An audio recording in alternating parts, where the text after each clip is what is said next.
தொகுதி நின்னாருன்னு கேட்டாங்க. நான் சொன்னேன், சென்னையில அவர் பிறந்தாரு.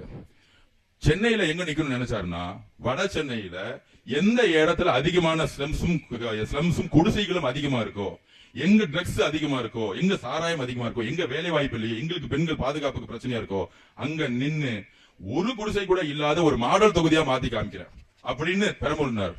அப்ப திருச்சியில ஏன் நின்னு எங்ககிட்ட சொன்னாருன்னா, பொதுவா நம்ம புதிய கட்சி, நம்ம இப்பதான் புதுசா கட்சி ஸ்டார்ட் பண்ணிருக்கோம். ஒரு முதலமைச்சரா இருக்கக்கூடியவங்க சென்னையிலேயே உட்கார்ந்து இருப்பாங்க. மற்ற ஊருக்கு வர்றது கொஞ்சம் கடினமா இருக்கும், சுற்றுப்பயணம் சொல்லிட்டு வந்துருவாங்க.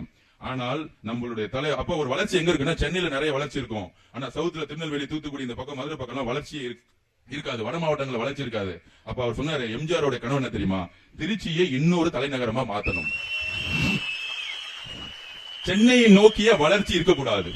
அப்ப வட மாவட்டத்தில் நிக்கலாமா, தென் மாவட்டம் நிக்கலாமா, எல்லா மாவட்டங்களும் நிக்கலாமான்னு யோசிக்கும் போது தலைவர் அவர்கள் முடிவு பண்ணாரு, நான் தமிழ்நாட்டுக்கு பொதுவானவன், எல்லா இடத்துலயும் வளர்ச்சி இருக்கணும். எங்கெல்லாம் ஏழ்மை இருக்கோ, எங்கெல்லாம் சாதி பாகுபாடு இருக்கோ, எங்கெல்லாம் வளர்ச்சி இல்லையோ, எங்கெல்லாம் வறுமை இருக்கலையோ, அனைத்து சாதிகளுக்கும் நான் வளர்ச்சி உருவாக்கக்கூடிய ஒரு மண்ணின் மைந்தனா, தமிழ்நாட்டினுடைய பெண்களுடைய நம்பிக்கையா நான் இருப்பேன்னு சொல்லிட்டு திருச்சியில அவர் மத்திய மாவட்டத்தில் நின்றார். ஏன்னா திருச்சி தான் ஒட்டுமொத்த தமிழ்நாட்டுடைய மத்திய மாவட்டம்.